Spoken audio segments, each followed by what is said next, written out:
So it says we are live. Boom, boom, boom. All right. So we are live. We'll just wait for peeps to show up. Do, do, do, do, do, do, do. I just, the one time I'm on screen, I'm like, I was like, are we live? I don't know. Are we live? Who knows? I refreshed it. I was like, of course, that's when I end up on screen and I'm like, what's going on? Naturally. Right, exactly. That's why I wait for when you talk before I start dancing, because then I know that I'm not on the screen. Yeah, but then people look at me like I'm crazy. Like, why is she laughing? What is she looking at? Because I get so distracted. Because I'm like just over here, just doing some stuff. And all righty, so we are live.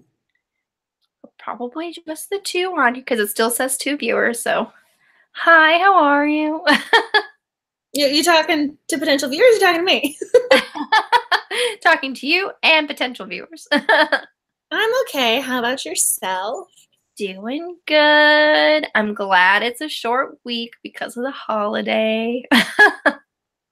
Yep. I saw this meme.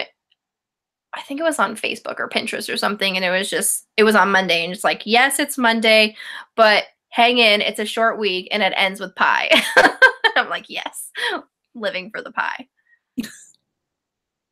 I want my pumpkin scone from Starbucks, but they've been sold out for a week and a half or 2 weeks. I haven't had my scone in a while, and that's what I want. I've only had the scone when you talked about it, and then the next time I went to Starbucks, I made sure I got it, and it was really delicious, but I haven't had one since, and that was like a while ago. See, now you want the scone instead of the pie. I could have both. I could be reading your rom-coms while eating your pie. See? Yes. See how this works? Yes.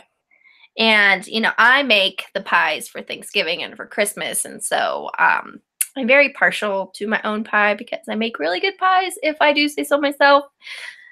Everything from scratch. It's the way to go. Get you on the Great British Baking Off, like the Great British Bake Off. Great British. I don't know if I could handle that kind of competition. You'd win. I don't know if there's ever been a pie week, but you could win pie week. Ooh. If there was a pie week, I could win a pie week. You can say you could be Star Baker. Have you ever seen the show? Please tell me you know exactly what I'm talking about. Yeah, I know. Like, otherwise, she's gonna be like, I'm a Star Baker. What? I know what you're talking. I mean, I don't watch it like regularly, but I do. I know what you're talking about. Hola from Mexico. Hi, how are you? Looks like we have 4 viewers. Hi, everybody who is all here with us. Huh? DE means from, like Olaf. Okay. As soon as you said that out loud, I was like, what is the DE? Clearly, I speak Spanish. If only. Yeah, I started the Ola in Mexico. And I was like, I thank you for piecing that together for me. You're welcome. For those of who's all here, I see, you know, the one. But we are talking about our favorite romantic comedies tonight. Romantic comedies books. We're picking the romance. I know, it was so funny. I said rom-com to someone the other day, and they're just going, "Oh, the proposal." I was like, no, like the same principle, but you know, of genre, but different medium. Right, yeah. But the books part of the rom-com. To start off the night, I do want to just give a shout out to our Simply Irresistible by Jill Chavez, because I remember So thank you. So now okay, I'm gonna jump in here. I told you to start before we went live. I had 5 book choices. Now I have 4. Oh! Oh, no. Okay, so here, you talk about it since it's your choice. Go ahead. Go. That was one of my book choices. So funness. I was like, does this count now? Because it's technically, so this is a co-recommendation. Yes. So we read this one. It wasn't last month. It was the month before. So it was for so it was October. This was our October read. Yes. I'm pretty sure. And I loved it. I had so much fun. Jill Chavez makes me laugh. I mean, I didn't cry. Like, the entire thing was just a fun, lighthearted read. I loved it. So this was my first pick for the night. Would you care to elaborate onto the premise of said story? Yeah, it was my first Jill Chavez book, actually, and I really, really enjoyed it, as my dogs are barking and agreeing with me in the background.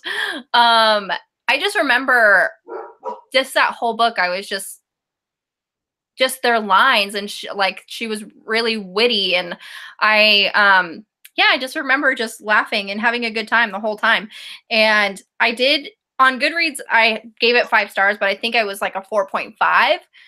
Because Goodreads doesn't do the half-star rating, and then I looked at the average rating because we were doing that with our previous We're Picking nights, and the average rating was only 3.92, and I kind of was surprised by that because I expected it to be a little bit more, but and I found that with a lot of the books that are on my book pick that I gave it a higher rating than the average rating. Usually it's the opposite. About the little Goodreads bio, and it says, but it has 30,244 ratings. So a lot of people have been reading this book, which I got to give her props for that one.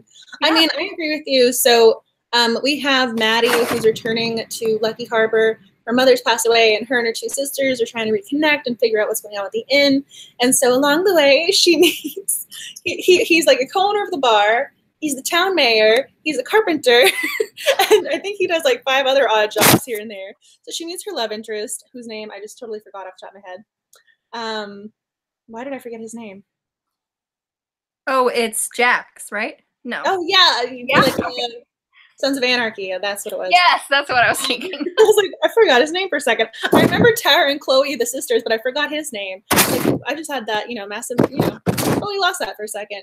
But he's adorable, and I love when they meet because it's so awkward. She knocks over his motorcycle, and she fakes a phone call, and then because she fakes a phone call, she gets a real call, and he realizes she's faking the phone call. I mean, then she's eating potato chips, and he sees it, and he's like, what flavor is that? I mean, it's just so cute. I recommend this book. Here it is. Go buy this. Go buy this. I know. This is just a lot of scenes between the 2 of them that are just so, sorry, my dogs, cringe-worthy, awkward, but it kind of like endears her to him, and it's really cute. Like, that probably wouldn't happen in real life, but it's so cute because he doesn't think she's awkward. He thinks it doesn't lessen his opinion of her. He goes with it. He works with it. And so that's why I really like them as a, a rom-com couple. So thank you for, making my first pick jump out of the, make this the jump out of the gate book. Yes, yeah. The one scene that I just remember off the top of my head in that book is where the sisters, they like have this like elaborate night decorating a Christmas tree, and they're all drunk, and then he comes and she like drunk dials contractors, and it ends up being him, and she wakes up and then sees him in the doorway, and she just slams the door on his face. I was just laughing so hard with that scene. She keeps calling him a master carpenter. They're like, why does that matter to you? She keeps calling him a master carpenter, and the sisters are going, what is with this you and this title? Because she keeps saying it. She's like, oh, you're my master. Like, you're the master carpenter. Yeah. Master carpenter. I thought that was funny. Yeah, that was really funny. So what is your first pick? You forget. Okay. It was our co-pick. Yeah. Start from there with a, co-pick. I like it. Yeah, yes. My next pick is You Say It First by Susan Mallory, and it's the first book in the Happily Inc. series. And I just read this, oh gosh, a couple months ago, and I gave it 5 stars because it was really cute and I loved it. And again, the average rating is 3.77. I'm like, oh, not a lot of people share my opinion, but so I really enjoyed this. I mostly have read from this series the Fool's Gold series, which does come into play in this new one that she has. But we have Palace, that's her name, and she owns a like a wedding boutique where she just does, she commissions weddings and kind of like makes anybody's fantasy wedding like come true. And they meet because she is short muscular man for someone's dream wedding. And in comes Nick, who is just really like a carpenter. He was just there to help her with like some panels that she had posted that she needed a like a woodworker with. And so she's like, she just takes one look at him, and he's apparently very muscular, and she's like, take off your shirt, I want to see your muscles, let's see if it works out. And he just goes with it and does it. It was so funny. I was just laughing hysterically. But really cute. I really love Palace. She was trying really hard to make this her business work, even though she was getting a lot of slack from her mom, saying that, you know, it's, you know, she's not really using, you know, her schooling, and, you know, whenever, you know, she wants to get a real job, she can come with her to the firm, blah, blah, blah, where she works, where her mom works. And so she finally like stands up to her mom and was like, no, this is what I want to do. I really love this business and I'm going to make it work. And so I love Palace. She's great. I was trying to post over on Instagram that we were going live, and Instagram now has these filter things that they want to input there. And I was having the worst time trying to be like, we are live. I want to read that book. I haven't read that one yet. It's really cute. I really liked it. But I don't, even though it mentions Fool's Gold, you don't have to read that series to enjoy this one. That's what I was trying to say. But we seem to have more viewers. Hello, everyone. Please comment. We're talking about our favorite rom-coms. Do you have any recommendations? I know. I just wanted to make sure I posted that we are live. I'm like, I just want to make sure people know we are here. We're here. We're talking about romance. Thank you for being the social media queen. I was posting it to my Insta. I was like, I'll post it to Twitter in a minute. So I kind of had the mentality of posting like. I had the mentality of picking authors instead of necessarily their books, because I really love Sophie Kinsella. I just got the biggest kick out of her. She's such a talented writer. And so we have this one, I've Got Your Number, where it involves, you know, cell phones going awry, which is always fun in the technology age. Because my first thought is, mine is password protected. Like, if you get in there, like, you kind of deserve to find out what's going on. So it's really fun when you, like, people are dealing with technology. And then she has another one, The Undomestic Goddess, where this woman is this high-powered executive, and she wants to escape from her everyday world. And so she goes on this one-day travel, and they mistakenly believe she's there for a maid interview. And because she wants to get out of her job, she's like, yes, I am the maid. And then she has no idea how to cook or clean or anything. So I get the biggest kick out of her books. And then the other one I wanted to highlight, just because I thought it was so ludicrous with the premise, I loved it. It was Wedding Night. Again, Sophie Kinsella. Wedding night. So Lottie thinks her boyfriend is going to propose, and then it turns out he is not going to propose. It was an awkward moment when you think he's going to get down on one knee, and that does not happen. And so Lottie is so upset about this. She reconnects with this old flame. And so I love this line. It's like, no dates, no moving in together. They'll just get married right now. Like, she decides, she's like, no, I just want to get married. I don't care to who. I want to get married. So it's one of those weird, it's almost like a mail order bride situation, but they knew each other before. It's just, you know, the mentality of it. You just kind of got to go along for the ride. So anything by Sophie Kinsella is my number 2 pick. Any of her books will work for this number 2 category. Hi, I just saw we have another comment. Yes, it's Kelsey. Hi, how are you? Have you read anything by her? I have not, but I did have a really good Goodwill haul from her. It's her Confessions of a Shopaholic series. Oh yes, again, that fits right here. She is an author, is my number 2 pick. I love the Shopaholic series. I even love the movie. I know the movie was like hit or miss for some people. I loved it. I've seen it a million times. I love it. Yeah, I saw the movie and I really liked it. And so when I saw it was just a really great like Goodwill find, I just saw like a bunch in that series and I'm like, yes, yes, yes. It's so cute, especially later in the series. She's the baby, and you're going, oh, what is she gonna do to this kid? She's gonna be dressing him up like, you know, you're like, oh, how is she gonna dress up a little girl? And you can think this is like gonna be like the most well-dressed baby in the history of like literary babies. Right. Hi, April. How are you? Are you joining us from work? I was like, where does this belong in my bookshelf again? I was like, oh yeah, I gotta put it back. Anywho, what is your number 2 pick? I like your idea of like choosing authors instead of just like books, but because my second pick is actually by the same author. It's called Falling for Gracie by Susan Mallory. And it's number 2 in the Los Lobos series. And this book, it is so funny. Some of the scenes between the hero and the heroine are a little more than ridiculous, but it's kind of like you said, you just have to just go with it and go along with it for the ride. But so what happens is we have our main protagonist. Her name is Gracie, and she comes back into this town. It's one of those infamous small towns where everybody knows everybody and everybody knows your business. And so she's in this town, and everybody remembers when she was 14 years old and she professed her undying love to the town heartthrob Riley. And she even went so far as to lay down in the middle of the street in front of his car as he was leaving for college, saying like he couldn't leave, that they belonged together. And even though he was in a committed relationship at the time, she just knew that they were going to end up together. So she's obviously grown up and matured and kind of want to just get past it because that's a really embarrassing time in your life. But these people in her town will not let her forget it. And it becomes even worse when Riley comes back to town as well. And so just the little situation she ends up in with him is hilarious. And of course, since it is a romance, it just works out in the end and they live happily ever after. And it's so cute.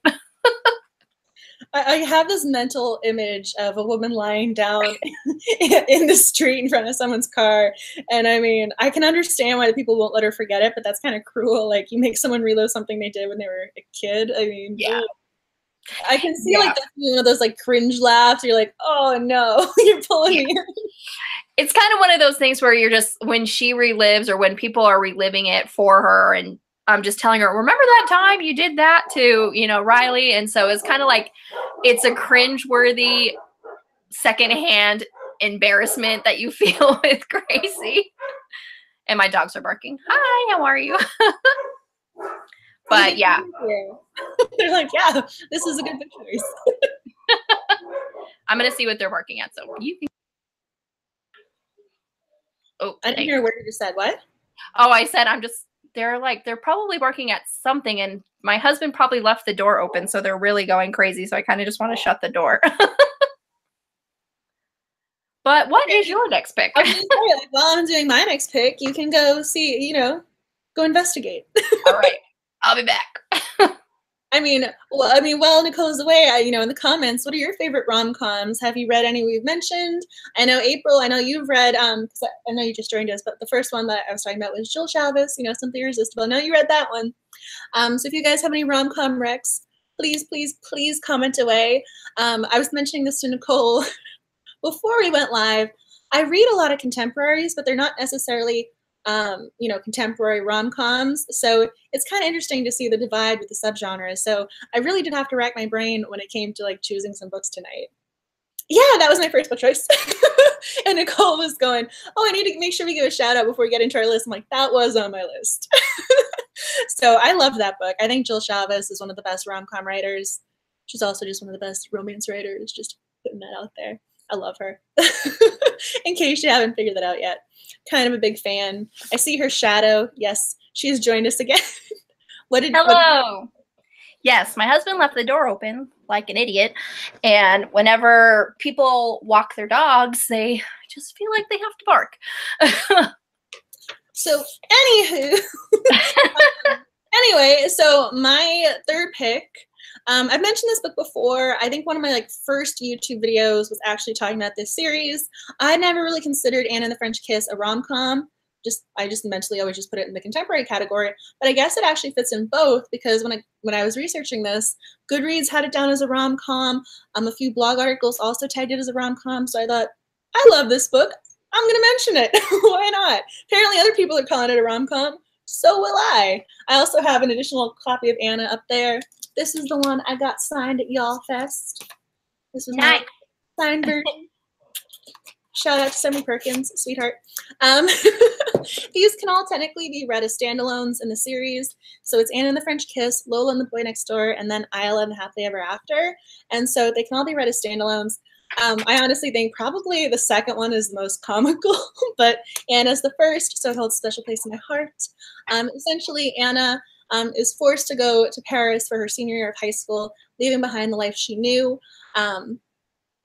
She's on kind of rocky terms with her parents, and so they're sending her to boarding school. She has to meet all new people, and among them is Etienne St. Clair, her love interest, and he is adorable. And I love how they're the same height. I know that's just like a random comment to throw in there, but they're this, as Nicole laughs, they're the same height, and I think that's so cute. And then, she's looking at him eye to eye for a lot of stuff, and I like the descriptions, and it's so cute because Stephanie Perkins is really able to give these characters depth and life and dimensions. She's able to have fun with it. He has the French first name and the English accent. And so she works it together and interweaves the story so nicely. I recommend this book. I know some people had issues with it. I did not. I love this book. Just putting it out there. That has, ever since I started book 2, that has been on my TBR, and I haven't read it yet, and I really just need to buckle down and do it. I mean, so I really enjoyed this book. I know that there was a video, I want to say a few months ago, Lily C. Reads, she ripped this book to shreds, and it hurt my heart. I love Stephanie Perkins. I love Anna. I'm not going to let this get me down. I still love this book. The only thing I think I've seen other people critique, and again, this is one of my tropes that I usually don't like, is Etienne St. Clair technically has a girlfriend when he meets Anna, but they're not really together. They're separated, and it's one of those, they've been together so long that they feel as if they're just supposed to be together, or they don't know how to end it. But he's not really with her. That's where the little caveat comes into play. Otherwise, you know me, and my quirks. I am very particular when this comes up in books. I am very hardcore when that comes into play. So the fact that this doesn't bother me is telling you something. I mean, usually even the slightest indication, and I'm done. Yeah, for sure. But the way she does the details in depth it kind of gives you that insight into why they're together. Like, he had a rough patch in his life, so it kind of feels as if, okay, even if it's boyfriend, girlfriend in name only, whatever. But then he likes Anna, and then he has to find a way out. So that's my little caveat. I like this book. I recommend this book. I think you should add it. I know it's on your TBR, but I think you should add it to the top of the list. You're like, just read it tomorrow. I was like, if April can join us for our live stream, you can read this book tomorrow. Right. Nobody's checking at the office. Just let no accidents. Right, exactly. Just let her read, please. And I don't know if Kelsey just said, I love rom-com movies, but don't pick up rom-com books enough, and you need to. Well, if you need recommendations, this whole video. This whole life. Please stay tuned for more recommendations. My next one that I have here, it's called Bet Me by Jennifer Crucy. I think that's how you say her name. I'm not 100%, but I see Angela nodding her head. And I know for sure that I've read this book, but when I looked on Goodreads, it wasn't marked as read for me, which is kind of weird, but it must have been a book that I read before Goodreads, because I do remember reading this a very long time ago, and I do remember that it's funny, and then every single romantic comedy book list that's out there has this book on there.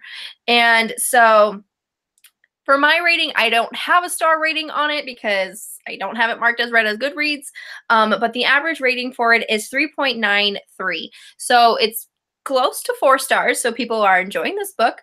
And and then the synopsis here says, Minerva Dobbs knows that happily ever after is a fairy tale, especially with a man who asked her to dinner to win a bet. Not a great way to start the romance, but even if he is gorgeous and successful, Cal knows commitment is impossible, especially with a woman as cranky as Min Dobbs, even if she does wear great shoes and keeps him on his toes. When they say goodbye at the end of their evening, they cut their losses and agree never to see each other again. But fate has other plans, and it's not long before Min and Cal meet again. Soon they're dealing with a jealous ex-boyfriend, Krispy Kreme donuts, a determined psychologist, chaos theory, and a freakishly freakishly intelligent cat and more risky propositions than either of them ever dreamed, including the biggest gamble of all, true love. I do remember reading this book, loving it, thinking that it was really funny and really cute. Minerva, she's really quirky, and he's in the description it says cranky, but I just consider it snarky, and doesn't let Cal get away with much of his BS. Excuse my French. But so I do remember really liking this book. Since I don't have it rated on Goodreads, I did want to reread it just so I can get that on there. But so this book was really on a lot of the best romantic comedy lists that I saw. And so I do like Jennifer Crusie. I do have some more of her other books as well, but really cute. I know. I was going to say, it was kind of fortuitous and interesting that today we were doing the rom-com live stream, because if y'all don't know about Rom Book Love, there's a hashtag over on Twitter, and I believe that she has a few Instagram posts as well. Anna Koki's doing Rom Book Love this month. It was just a surprise, and today's title was Romantic Comedies. So I was just pulling up the Twitter link because I was trying to see, oh yeah, who else? Because two of my recs are actually on the list. So I was like, hey, confirmation, good choices. I'll have to check that out. I had no idea. You say, if you need even more rom-coms, I actually reposted her announcement today over on my Twitter, so you guys can check that out. Just throwing that out there. Today was meant to be rom-com day, just all around, everywhere online. It was just meant to be rom-com night. All right, what is your next pick? So again, this was actually on the list of people answering the question of rom-coms. So you guys know, I love Meg Cabot. I love her. When I was away, I was like, where is Meg Cabot? I'm gonna go find her. I need to meet this woman. I love her so much. I've been reading her since I was like 10 years old. Everything she does is magic. She had to be on the list somewhere because she has some of the funniest books. And so I was going to say Queen of Babel and The Boy Next Door as just two, because this woman is prolific. I don't know how she does it. I mean, her life has to be NaNoWriMo, and she has to be killing it because she's written a lot of books. As Nicole, I was like, yeah. So The Boy Next Door was two people mentioned on the rom-com link. So, and this one has a very short little summary, so I'll just read it. So gossip columnist and single New York City girl Mel, very Sex in the City like, by the way. It's the most exciting place in the world, yet she's bored with her life. But things get interesting when the old lady next door is nearly murdered. Mel starts paying closer attention to her neighbors, a little rear window thing going on there, which I like. What exactly is going on with the cute boy next door, and has Mel found the love of her life or the killer? And it's so funny because she's watching him, and it's kind of like, is she creepy? Is she in love with him? What's going on there? So I understood exactly why the woman referenced it over on Twitter. So that was the first one. And then the one I was also going to reference for her was The Queen of Babel. This book, I mean, this is one of those laugh out loud books. Totally just throw that out there. Because, again, Queen of Babel. So, yeah, her name's Lizzie. I was like, I don't want to mess this up. So Lizzie, I was going to call her Elizabeth, but it's Lizzie. She says anything and everything that pops into her head. She has zero filter, and it is hysterical. But it gets her in hot water. So she goes to Europe thinking she's going to meet up with her boyfriend, who breaks up with her, so no more boyfriend. So she takes a spontaneous trip to the south of France to be with her friend and, get involved with catering and things like that. I just want to read the last part of this because it's a very long book summary or book blurb. So, but while most caterers can be trusted to keep a secret, Lizzie's the exception. No sooner has the first cork been popped than Lucas hates her. The guy who she, sees a crush and likes Luke, he hates her. The bride is in tears, and it looks like the Chateau de Merc, which I have no idea if I'm pronouncing it correctly, is in danger of becoming a lipo recovery spa. As if things aren't bad enough, her ex-boyfriend Andrew shows up looking for closure, or at least alone, threatening to ruin everything, especially Lizzie's chance at finding real love. Unless she can figure out a way to use that big mouth of hers to save the day. I love that. Just find a way to use that big mouth. As one does. Sometimes it's good, and sometimes, as you said, it can get you in hot water. Well, it almost works to her advantage, because if she says anything that pops in her head, she's not lying. Like, Right. she probably would have already said something if that were the case. So I just thought that was funny. I mean, again, I love Meg Cabot. I just got to give her a shout out. Just read her books. She is the queen. Bow down. I mean, she also has the Princess Diaries, which is kind of rom-com ish, although Mhm. young adult. So she's a very talented, comedic timing there. Throw that out there. That's another one that I have to read. I did, find that one. I thought it was in here. That one Meg Cabot book, but I need to. She's just another one on my TBR that I really have to read. Someday. So I know. So many books. So And then little you'll message me and go, "Why did I wait so long?" time. Yeah, seriously. I And love then you that's fall all. down the Meg Cabot, like you'll fall down into the because you can just keep reading because she has such a backlist of books for you to draw from. Like as soon as you fall in love with her writing, you can then go pick up another one and another one and another one, and then you're like, "Hey, it's been a month. What am I doing?" The whole month of Meg Cabot. Exactly. All right, my next one that's on here is kind of an author shout out. Just seems easier that way because I had a couple from her on this list, but the great Eloisa James. I feel like yes, she writes a lot of she writes historical romance, but her protagonists are so funny, witty, and just snarky. And the book that immediately comes to mind when is probably one of my first Eloisa James books is When Beauty Tamed the Beast, and it's the #2 book of the fairy tale series. You don't have to read them in order because they can be read as standalone. I can't even talk. I'm sorry, but so it's a Beauty and the Beast retelling, and there is this just one, as I was looking up this on Goodreads, I gave it 5 stars. Average rating is 4.06. But there's this one review that really caught my attention, and I made sure to print it out. And it was Beauty and the Beast if the Beast was House MD and Beauty was hilariously snarky. And so that kind of makes sense because the male protagonist, Pierce, he's an earl, but he doesn't really like use his earldom. He just is a doctor and he just helps people. And he just is exactly like House MD. And I didn't realize I thought that until I saw this review because in the book, he has a difficult time walking. And so he uses a cane like House MD. And I'm just like, that's really funny. I never even realized that. But I really love Eloisa James. Really, any of her books are fantastic. And you will laugh. You will laugh reading her books. I was gonna say I still haven't gotten over the one we read for the book club. I was gonna say Too Wild to Wed. That was Uh-huh. was that yes? Yeah. No, Yeah, that no, was a book that we read for. no. What was this? Was that the one? I know there's the two because I think I'm getting the second one. The second title, the first one. Yeah. But it was in that series. It was the first one in that series. Anyway, y'all know what I'm referring back to. But the main character, she's wearing like this strapped on clothing item, and she's floating because of the rump or something. And I just thought it was so funny. She was floating because of the clothing item, and it was just so funny because they had to keep saying rump over and over and over.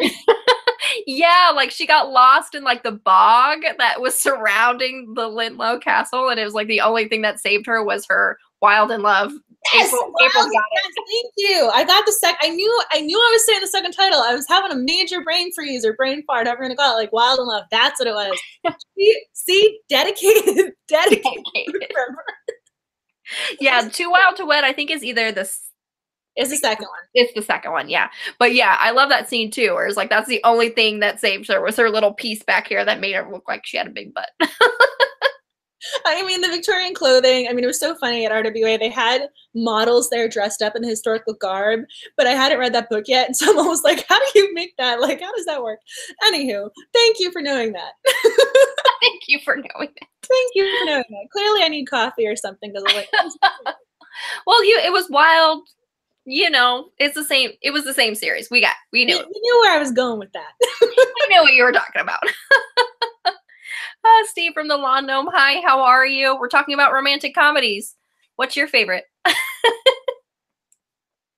And not movie rom-coms. Correct. Yes. Not Because movies. that was a misconception. I'm gonna like add the little like the little asterisks. Yes. Books. So am I saying? I was gonna say I only had 5, and I announced this one last live stream because I've been talking about this book for a while. I just think it's absolutely hysterical, and you read it and you love it, so that's confirmation that this is a good pick. Losing It by Cora Carmack. Yes, that is one of my picks too that I wrote down. I was like, we're just together, the same brain here. We've had this like bond over this book because it is just so funny. I get the biggest kick out of Bliss, who is our heroine. This girl is off her rocker. She's just so entertaining. She lies about having a cat. She goes to buy the cat. And then the cat hates her and she doesn't know what to do with the cat. And then she's just so awkward and she gets caught in her lies, and then she lies even more, and then she tries to get out of them. It is just hysterical. And you're nodding, so I'm like, please take it away. Yeah, it's just hilarious because you get, like you said, when you get caught in a lie, you're just backpedaling. And she does actually play it smart. To back up her lie, she goes and actually buys a cat. So hates her. And the thing is too, like, you can't fake that bond. And so he's going like, is this your cat? What's going on? Because the cat likes him more than it likes her. And then he doesn't have the heart to tell her that the cat doesn't really feel that way. He actually tries to like fake a cat relationship with. I mean, it's so funny. It is, because like the whole reason why she had to like book out of there after, like, she says, oh wait, no, I don't, want to sleep with you, but my cat, I have to go because we have this great bond, and like she's in trouble, and then she gets a cat and it like hates her. There's so many fun one-liners too. I mean, you'll laugh and you'll pause and then like you'll laugh again like a paragraph later. Because when she leaves his apartment, she's still dressed, ready for the night out. She's locked out. She's like, I need to go find a cat. And I'm like, this is not what you're supposed to be doing at 2 a.m. right now, worrying about getting a cat to confirm the lie to the guy you still don't know the name of. I just love her thought process, and I love that we get her thought process because it's so bonkers. Yes, it's so fun, but it makes complete sense to her, like what she's doing. And it kind of like you're just going along for the ride, but you're like, yeah, that makes sense. Get a cat. Like after a certain point, she starts to make sense to you weirdly. You're like, yeah, like I'm actually used to your logic at this point. You're like, absolutely, yes, that makes perfect sense. And so going back to the summary, just to give you guys if you haven't read the book, so Bliss decides, she wants to have a one-night stand. And she decides during, going back to the guy's house, she does not want to have a one-night stand. So she makes up these excuses. It's just a hysterical, awkward encounter. And the next day, it turns out that he is her new theater professor. Dun, dun, dun. Ouch. Awkward. Yeah. But hilarious. That's where the comedy comes into play. Yeah. He just takes those awkward, cringe-worthy moments and it just makes them hilarious. I mean, it is very awkward when the guy, because she even said, she's like, I left him with this shirt off in his apartment, and now he's sitting in front of the classroom. This couldn't get more awkward. She's like, oh, yeah, I'm just gonna sit in the back. Anyway, I'm glad we both chose this book. I didn't even know that was like a series until I looked it up the last time or the time before that we talked about it. And I'm like, wow, there's more books in this series. I was going to say, I think I've read the other ones, but again, for me, when I read the first book in a series, I think it always holds a very special place in my heart because that's the one that introduced me to the writing style, the author, just that world. For some reason, I think the first in the series just always really resonates with me more so than anything else. I mean, again, I don't know why I didn't remember Wild in Love with that same mentality. Naming the title, I still remember that book better than the other one, but I got the titles. Anywho, Losing It, great book. And this has a rating of 3.76. I think I gave it 4.5 because I loved it. I think this was also, again, one of my very first YouTube videos. I was sitting, nervous webcam talking. So You're like, yes, yeah, that definitely we share a love of that book. It was so funny. Yeah, laugh out loud, hilarious. Steve is saying that he's just not that into you, and he's saying movie and book, but I haven't seen the movie and I haven't read the book, so I will take your word for it. Gotta run. Oh, bye, Kelsey. Thanks for stopping by.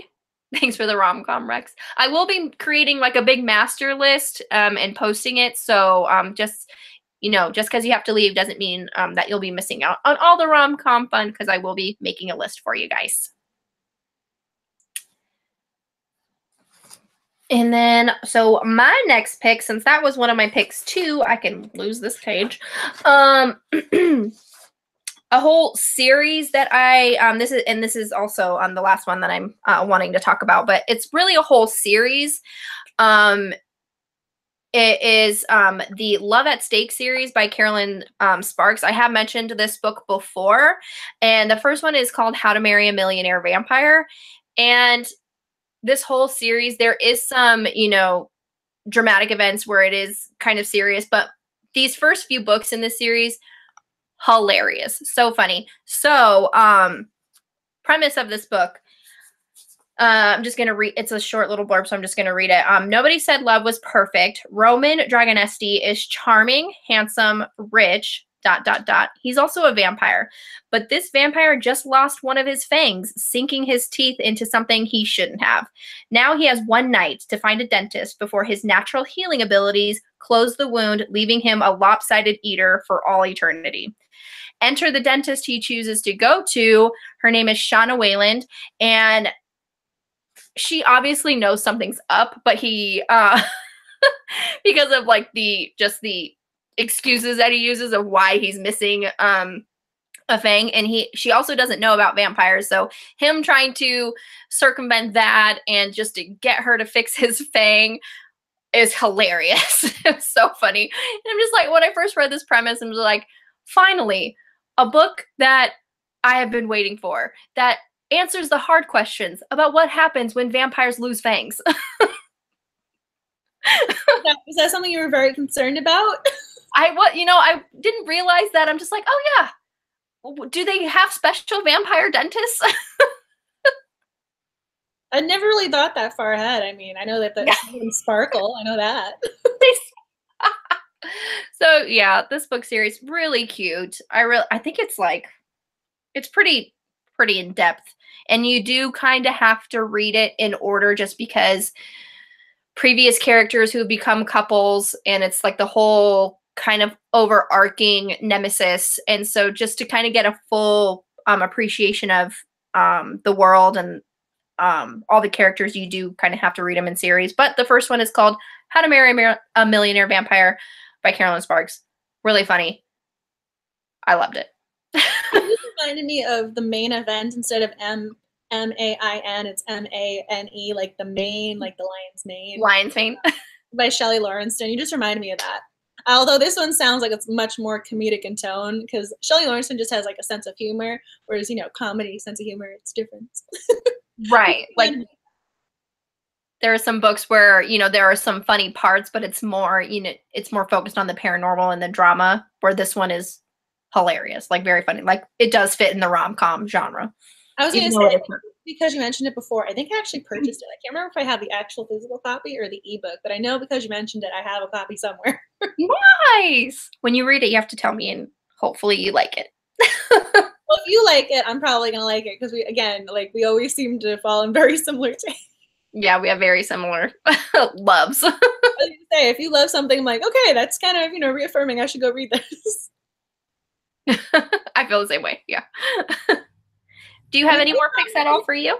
Those are all my picks. I'm curious if anyone in the comment section has any others they wanted to add. If there's something you're like, oh, I thought you guys were totally going to mention this book, or you're going, this was the last rom-com I read that I truly loved, like, comment away and let us know.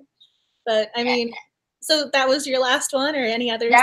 Yep, that was my last one. I mean, I do have others, but it's kind of like, you know, just like a shout out. Like I mentioned, Eloisa James. I had another Eloisa James book, but really just anything by Eloisa James is really good. And also, I had a couple from Susan Mallory. So I did talk about the Happily Inked series, and then Falling for Gracie, but also the Fool's Gold series is really funny.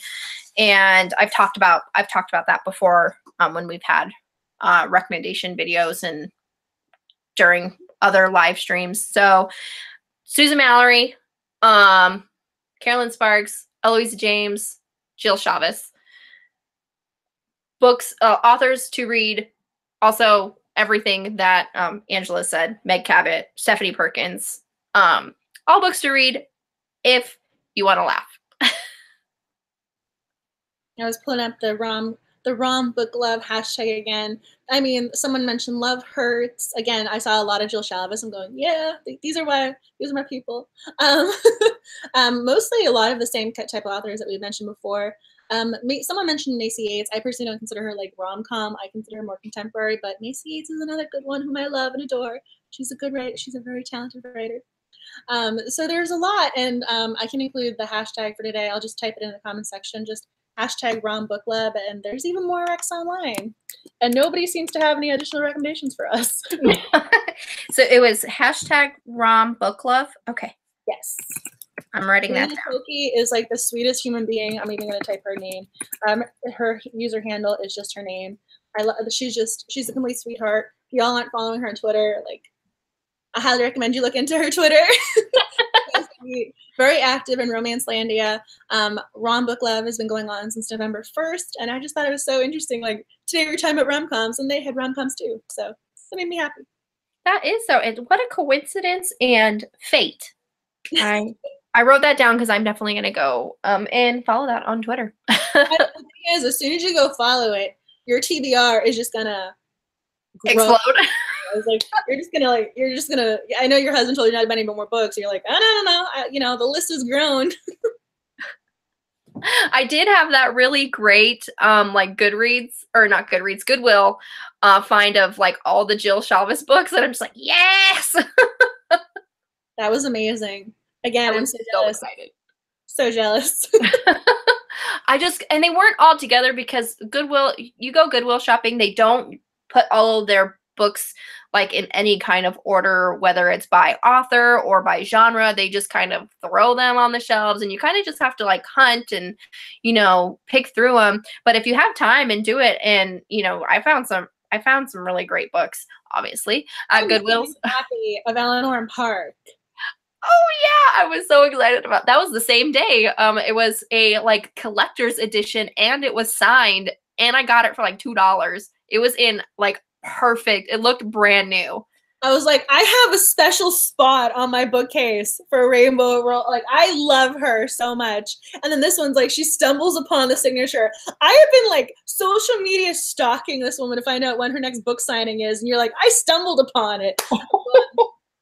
I know, like the things you find at, like, I guess people don't really know like what they have, but like you just give it away, and then you find like it's a hidden gem and a treasure.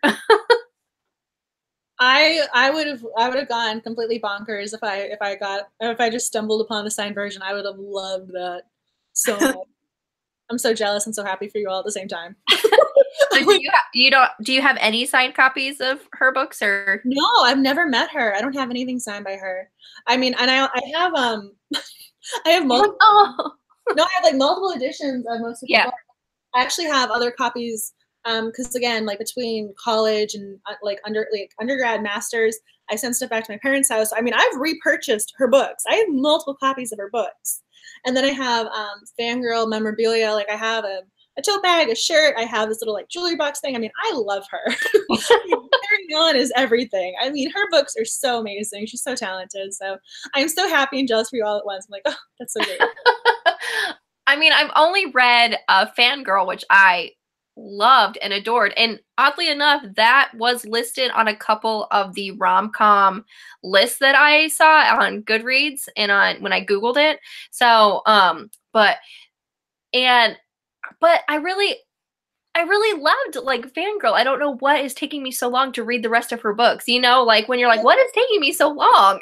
So for Fangirl, obviously Kath is she's writing fan fiction. She's writing about Baz and Simon, which is kind of the Draco and Harry Potter. I mean, so that's what it's based off of. And so she then proceeded to write a book about the fan writing. So she wrote Carry On, which is based about Simon and Baz, and it is just your heart. Yeah. If you love Fangirl, then you go into the world even more. The emotional investment is just I love her so much. So talented. Yeah, I need to read that because a lot of people said it's good. It's amazing. because she's also a very talented writer. Like, it's not even just a good concept, but it's well executed. That's Right. the thing. Like, she has the good ideas, she has the like the ability, and then it's also unique. So you just kind of got to give her credit across the board, which is why I love her. And April's saying she finds great books at Goodwill's too. I love, and I have like 4 like right next to my house, so I just go bang, bang, bang, bang, like going like in a More circle. And Goodwills near you? yeah, Interesting. I yeah, don't even know where the Goodwill in DC is. I'm sure there is one, but I don't venture out too far because I don't have a car. right. So if it's a little farther, I mean, you wouldn't run into it, but I mean, I talked about that one time about how I end up buying books online or getting things delivered to my house because if you go to a bookstore, you want to buy books and then you have to either take the metro or a cab or something. Like, you're going to have to be in charge of carrying those books around. You're going to get a yeah. And if you buy a lot, you have to lug them back. yeah. Well, that's exactly what I said in the video. I'm going, usually when I go to a bookstore, I end up buying a few books because I don't go as much as I used to when I had a car. Right. You know, make up for it. But no, good for you. I'm happy for you. I'm like, take advantage. Go find more signed editions of books. Right, right. April's saying they're everywhere here. They are. I find like new ones are opening like every day, it seems like, you know, and I do have this master list of all the Goodwills in the greater Phoenix area that is my goal to go to all of them. I was gonna I've say, if gone you're to, getting those books, like all the more reason to keep going. yeah. I've gone like my record is I've gone to 13 Goodwills in one day. Yeah, it was a lot. I just go, just drive around, I was and I like, just about one per hour. Like, was that at least 2 per hour? probably, yeah. It I was was gonna from say, when they opened. It was a Sunday, so it was from when they opened at like 9 or 10 to 6 at night. So yeah, we stopped for lunch too, but that is impressive. I was trying to do the math in my head of she walked around for 13 hours, going, what's going on there? nearly. Wow. But yeah, we just look at books. I go with Jen. She's a member of my in real life book club, and she like, yeah, we just trek and we stop for, you know, lunch, and then we just keep going and we find some great books. Like a signed copy of Eleanor. Yeah, like that. I was gonna say, you have a prime example on hand to draw from. Yeah, I mean, I've got some pretty great stuff. I also, April, since you like going to Goodwill, I don't know if you've ever checked out Savers. There is a Savers at near Arrowhead. I don't know if that's too far for you, but I went there this weekend, I think, and found some more. And if you buy 4, you get a book for free. So of course, I've got 10. So Okay, yeah, I was like 8 and 2. I mean, I was like, yeah, that worked. math. Well, I was going when you said 10. I was like, wait a second. I was like, so she got the 2 for free. I was Yeah. like, delayed reaction. Whether you get 8 or whether you get 10, it's the same price. But yeah. Oh, I was gonna ask. I got some Christina Dodd books. Have you read anything by her? I was gonna ask you that. That name sounds familiar, but I don't think I've read her. The series that I got is like paranormal. I think it's about vampires. Probably my to be read list, at least. I know the name. I don't think I've read her though. Yeah, for sure. I found the first, I think, 4 books in a series. And so whenever I see series, I'm just like, especially if they're like the first 4, I'm just like, it's kind of fate. You have to get it. Well, my biggest thing is if it's a series, some of the time I'll wait for the series to end because I know I'm going to read them back to back to back to back. Like, I just want to keep reading. And Right. it's so frustrating. We have to keep waiting for the next book to be published. Right. I know. I hate that. I'm looking at you, Then J.R. Ward. you're going, wait a second. You're like, wait, no. I either have to go back and reread. I'm going to be sitting here waiting for you to finish writing. There's animosity there after a certain point. There's animosity. Well, I mean, you start getting mad, like, what's taking you so long? And then you see them post a tweet that they're out on vacation. I'm going, you should be writing. You're like, no, right now. It just alleviates a lot of things if I wait for the end of the series a lot of time. That's smart. Thank But you. then you have these one series that are just ongoing and they're on like book 35. Jeez. Cool. No, you and April should go check out the bookstores. I just saw April's comment. I was like, yeah, because you guys live right near each other. I'm jealous. You know the stories. All the Goodwills and Savers. Yeah, it's great. Those are also very thick books. It's not as if it's just a little one that you got to go back and reread. Like those Diana Gabaldon. those ones you got to invest your time again. And so I'm on the last one that's out right now, Written in My Own Heart's Blood. And yeah, they're thick books, and they even, I don't know if I was reading like an interview from her or just something that I read online. It says like it takes 5 years for her to write one of those books, just for like the sheer research that is involved. She has a PhD, and so she's I've listened to her do lectures and like just like online and stuff or interviews, and she's a researcher first and foremost, so she's always saying how she gets like bogged down in that. So for her, I can totally see, because she's very meticulous with those details.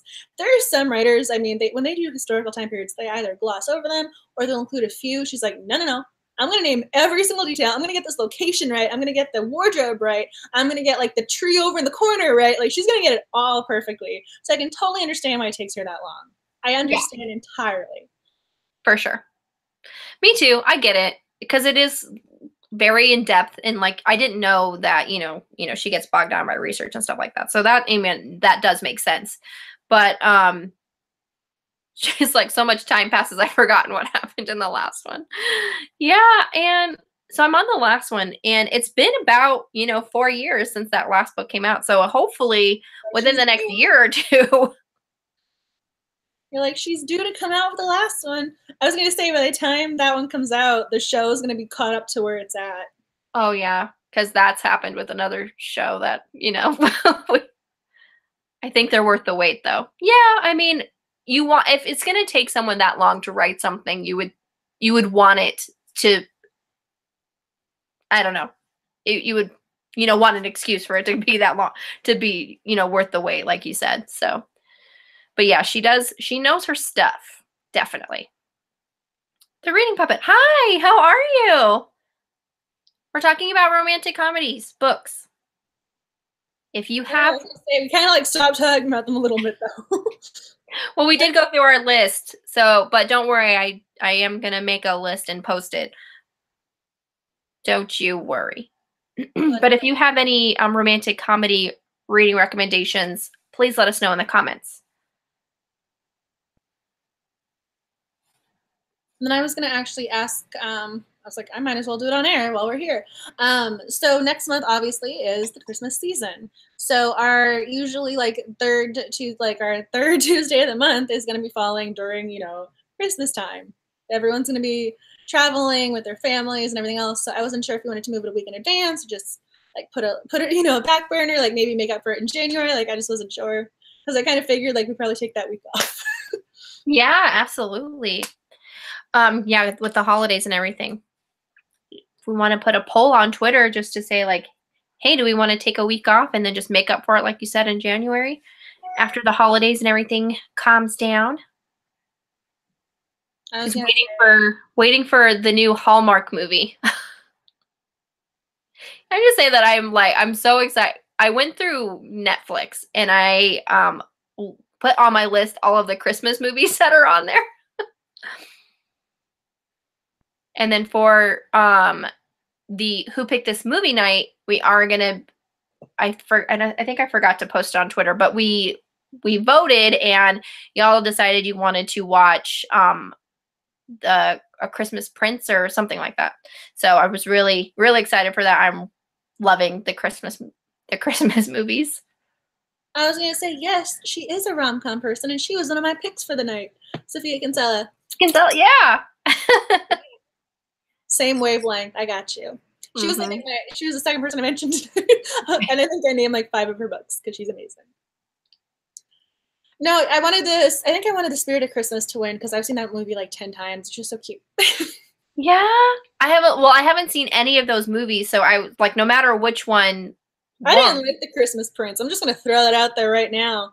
I was like, it wanted to be a Hallmark movie, but it wasn't a Hallmark movie, and you're going. The little girl, he has a sister, the prince, he has this little sister. She is the smartest character out of all of them. Like, give her the movie. Like, give her the lead. Give her all the lines. Oh, that's awesome. I mean, she's adorable. Like, she makes the movie. She's worth the whole movie. I mean, she's just a complete adorable little. She's just so cute. But the movie itself, I'm like, I was really pulling for the spirit of Christmas. I was like, please win, and then it didn't. I was so sad because I really like that movie. It's really cute. I had someone else say that it was really good, and when I read the synopsis for it and the premise, I'm just like, yeah, this is up my alley. I really like this. It's a really cute movie. Yeah. I mean, the logic of it makes no sense. Like, I mean, just throw that out the window. It does. I mean, the logic of him being a ghost and how he goes. I mean, just take logic out of the equation, and it's a great movie. We're not here for the logic. We're here for the romance. And the romance, in which case you'll have fun. I might just make an executive decision and just decide to watch that one. I just saw the Princess Switch, the Vanessa Hudgens one. Oh my goodness, it was so cute. Was it? Oh, I saw that one too. You saw it? I saw that it was on there, and I'm like, I have to go on my list. I put all the Christmas movies on my list on the Netflix. That one's really comedic. We're talking about rom-coms. That one has a lot of comedy. I did not know Vanessa Hudgens was that funny. She made me crack up. There's this scene where she's looking over in the corner because her doppelganger's hiding, and so the prince is like, "What are you looking at?" And she's like, "Oh, I have a lazy eye," and she like mimics what a lazy eye should look like, and I lost it. I mean, she's just so funny in that movie. If you haven't seen it yet, you need to go add that to your Netflix watch list. It is so cute. That sounds hilarious. You need to add that one. Oh, I have a lazy eye. But she demonstrates it, and I'm like, I don't. And it's one of those. She's so cute when she does it. Oh, that's awesome. You're talking about the girl lying in front of the car, like Vanessa Hudgens and her lazy eye. I was putting all the Christmas movies on my list, and I was like, you know what? I have at least wait till December to watch them, but I just might just do it. Just watch it. Alrighty. Huh? I was like, hers is worth it. Hers is worth it? Okay. Hers is worth it. And The Spirit of Christmas is worth it. I really want to watch that. I was hoping that was actually my pick. I picked it for when I went on my other Twitter. I'm sorry, I'm selling trade secrets here. I went on my other Twitter and voted for it. Well, I almost, again, I don't want to, I feel like a little bad Twitter person. Like, I almost forgot to vote because I've been so preoccupied and busy the last few days. I almost forgot to vote. So you can't see the tally or like the percentages until you vote. Right. And so then I was like really hoping, and then I saw it was so close. I'm like, oh, someone else vote. And I think I might have been one of the last votes because no one else put it over the edge. So. Dang it. If you want to make an executive decision, I would be like, here with the gavel. Yeah, I just might. Since, everyone loves it, and that's what I really wanted to watch. I mean, it was originally called, I think, Christmas at Holly Grove, because that's the name of the house. And I mean, I think I actually saw this movie when it premiered. I'm like invested in this movie at this point. You make that executive decision, I will stand firmly behind you. All right. You saw it here. Happen first. We're doing it. I think you'll like it. I mean, like reading the synopsis, I feel like that's right up my alley. Like I love like paranormal stuff, and then Christmas, and then cursed ghost, and what can save him is her love. Yeah, I'm here for it. I mean, they have good chemistry together as actors, and his character, like, he's kind of stoic at first, and you're not really sure what's going on there, but you eventually warm up to him. I mean, he kind of has like a Darcy-esque type of quality to him, in that regard. So, you gotta love the paranormal romances, especially the holiday ones. Yeah, right. Yep, I'm here for it. They're few and far apart. We have to support them when they come around. Right. I know. I was like, this sounds like very interesting. And all right, it's happening. Executive decision made. I was like, you can take over the Twitter and go treat that. Yeah. Like, I am changing my mind, and we're watching this one. I support it because I'll be watching it right along with you. As soon as I saw the Christmas Prince, I was going, I didn't really like it the first time. You're like, great. Yeah. I mean, again, like, it's not a terrible movie if you, I mean, again, the little girl in it is adorable, but I mean, like, there's cheesy and corny, then there's, that would never happen. Right, right. I mean, again, paranormal, you know that's different. You're walking into something, you're kind of throwing the logic out the window. But this one, I mean, she's a journalist who somehow manages to escape like the journalist interviewee room. Like she somehow manages to like go rogue in the palace. Yeah, she's walking around a palace with guards and stuff. Nobody acknowledges or asks her anything. And then they're like, "Oh, are you the tutor?" And of course, she's like, "Yes, I am." And so I'm like, "This is the royal child, the princess. Don't you think they're going to do background checks and not have a random person move into the palace without checking?" For I mean, sure. there were just too many things like that where you're like, okay, she got away from the press. Nobody questioned her walking around the palace. Now she's moving in. Now she's the tutor and no one checked her ID or anything. I mean, there were just too many coincidences. And then, like, that's just the first few. Seems like these guards are a little lackadaisy in their in their job here. Well, I mean, because it also, I mean, then there's like this Congress or House of Lords or type of situation, and of course you can just barge right on in there because you know, I mean, there's That's how that works. Just saw Unleashing Mr. Darcy, a Pride and Prejudice retelling. I just remembered when Angela said Darcy. That's awesome. Is it on the Netflix? Because I would totally watch it. It is not. It is not. But it is available on Amazon to purchase for $9.99, and I know that because I purchased it for $9.99. You're like, because I did do the purchasing on the Amazon. Yeah, you can buy it for Amazon to stream on it, because they made a sequel to that as well. Oh, awesome. Cool.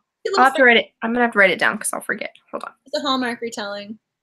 I mean, granted, it's a very loose adaptation, but it's cute. Unleashing Mr. Darcy. Hallmark Channel, free on YouTube. Oh. Yeah, but then you can. I wanted to watch it at my leisure whenever I wanted. I think I also purchased it like months ago.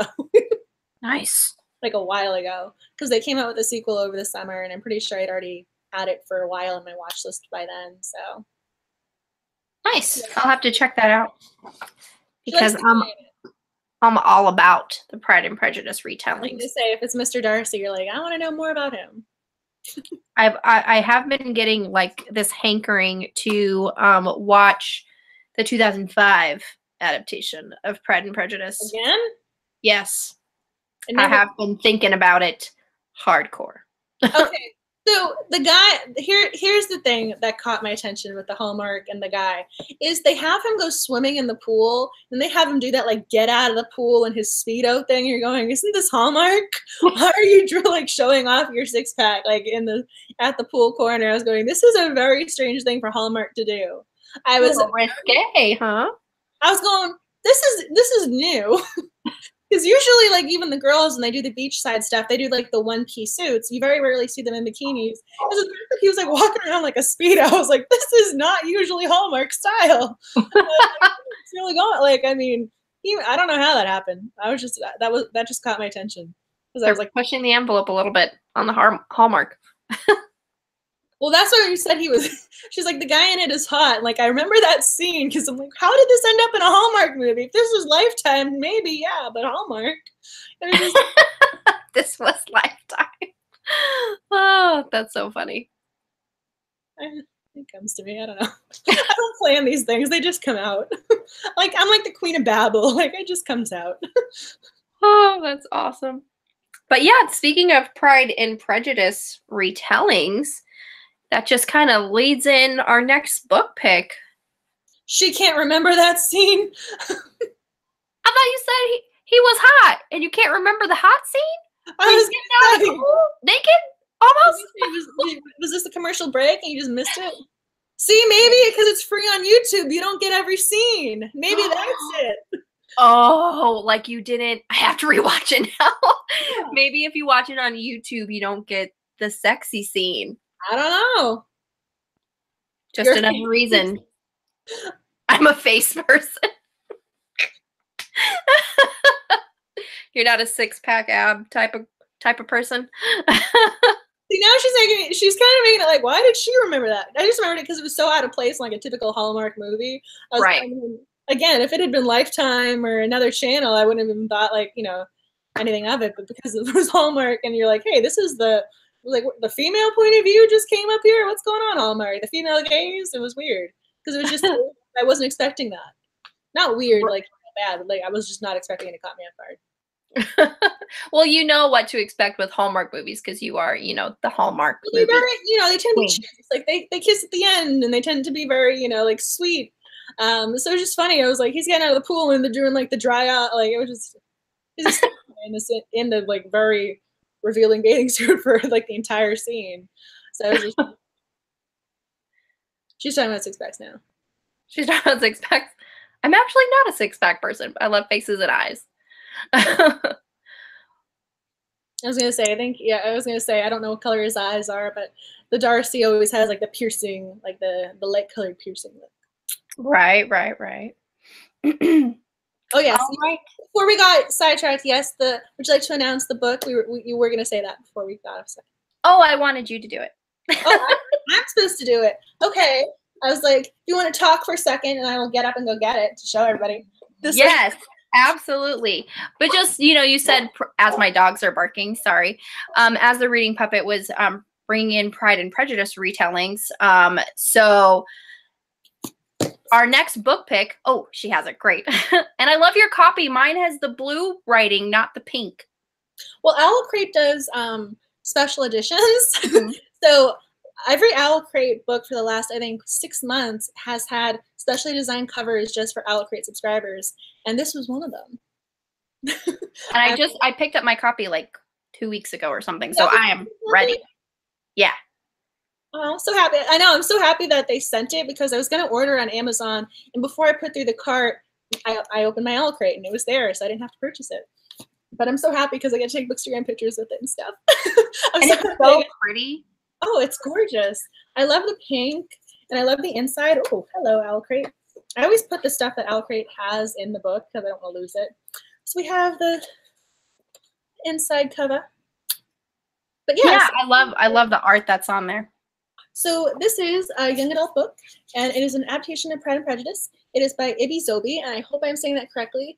And this is a part of the Great Big Romance Reading Challenge by the Rip Bodice. And then apparently Frolic is sponsoring the Bookstagram Challenge. They just announced this today. So I was going to say, now that the pink is sticking out the bottom, I was like, that actually looks really cool. Yeah, they just announced there's a Bookstagram Challenge as well. So I'm pretty sure you can win some prizes and stuff if you take part in the Bookstagram Challenge. That's awesome. I'll have to check that out. And we are reading this, I believe, December 4th. Is that the correct date? I think so, or the 3rd. Hold on. Let me get my phone. Let me get the calendar. 7 p.m. because the whole time difference thing has evolved because of the daylight savings. So it's the 4th. Aha, I was correct. You are correct. I should know better than to second guess you. Well, I asked you if I was right because I didn't know for sure. I wasn't 100%. I'm thinking off the top of my head. But yeah, this is a remix of Pride and Prejudice. And we were talking about this December 4th, 7 p.m. on my YouTube channel. That is our book choice of the month. We are happy to be taking part in this romance reading challenge with the Rip Bodice. So excited to read this book. Pride and Prejudice, I love Pride and Prejudice. So obviously I'm into this book already. Already. It's going to be great. Already. The reading puppet is asking you where Max is. He's being very quiet this evening. My dogs are taking up all the barking time. I think he probably found a treat or something. He's probably eating a treat that's like way too big for his body and he's trying to hide it on me. So I know exactly what he's doing. He's probably guarding it with his life. Like, I'm going to get this until she takes it away from me, which I'm not going to do. But I know you can have it. But yeah, I think on his Instagram account, I've been posting his pictures with this book already. Yes, that one where he's laying down next to it was so cute. You can follow Max at the Bookish Puppy. I've been taking pictures of him with this book whenever he lies down next to him, like, oh, I'm going to take a picture of that. So I've been taking pictures of Max with the book, and so I'm going to be excited to actually sit down and read the book that Max has been guarding in Instagram pictures. Yeah, I love it. So cute. It is 5 p.m. for you, I'm pretty sure. It is, yes, 5 p.m. for us, April.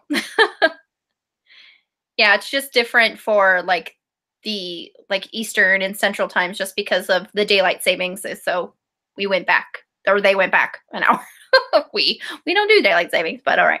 I was gonna say it's easy. I like it because usually, I'm getting exhausted when she's like, "I just got off work." I'm like, I'm getting ready for bed. From the time difference, this, poor little Angela, she's up late. I know it's 8:17 here, so at least it's not 9:7. Usually we're later, so I like this. Usually we start at 8, so I like it. It works. I will take it. I want, but I know come fall, spring ahead, fall back. And it's like, oh, spring ahead, I'm not gonna be happy. Yep, we're gonna be back to 8 p.m. for you. Yeah. Yeah. I'm gonna enjoy this while I can. So that was the last announcement. We'll be seeing you December 4th, 7 p.m. EST, 5 p.m. Mountain Standard Time. I can't wait to read this book. It's going to be great. But if there are not any other rom-coms that you all in the comments want to talk about, now is your last call to put those in the comments. And we're probably going to call it a night. Give you a couple minutes.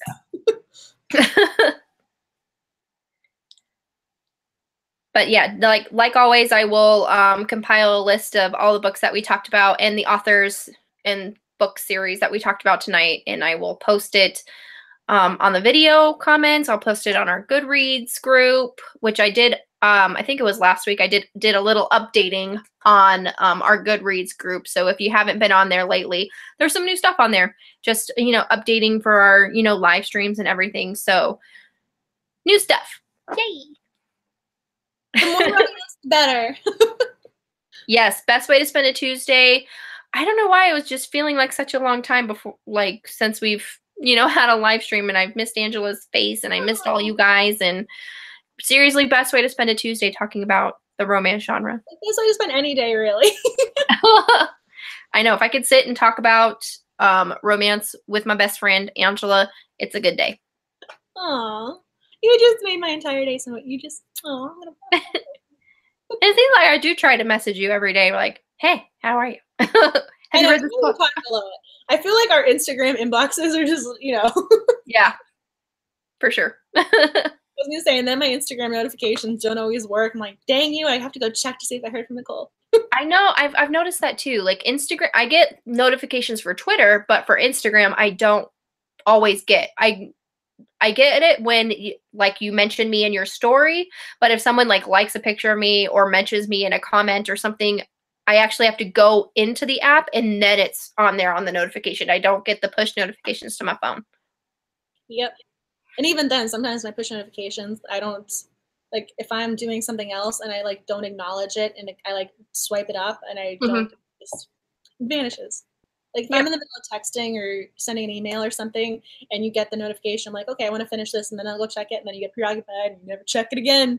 I do that a lot. Yeah, me too. Especially when I get caught up at work. But all right, so it looks like we don't have any more rom-coms to talk about. So thank you so much for joining us, everybody. It's always great to talk to you and talk to Angela. And Angela's so wonderful. And I love you so much. You're so sweet. I love you. And I cannot wait for our next live stream discussion of Pride. I cannot wait to read that book. It's going to be great.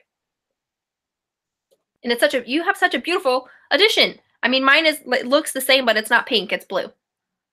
Blue's a pretty color. Blue is my favorite color, but I like the pink. The pink and the brown, color scheme. I like that. There's nowhere on my color-coded bookshelf to put it. I'm like, does it go with the pinks? I don't have a brown section. I was like, there's no category. Maybe you should start a brown section. Yeah. There's not really a lot of books that have brown covers. No, there are a lot with black, though. I even had to throw in some yellow just to mix up the black. Oh, yeah. Because it looked like, you know, a funeral home over there. No. Oh, no. And then you got like all the pretty colors over here. So this might get a space of its own just because it's so unique. Yeah, it's gorgeous. All right, everyone, you have a great night, and we'll see you next time. Bye, everybody. Bye. Thank you so much for joining us. Have a great night.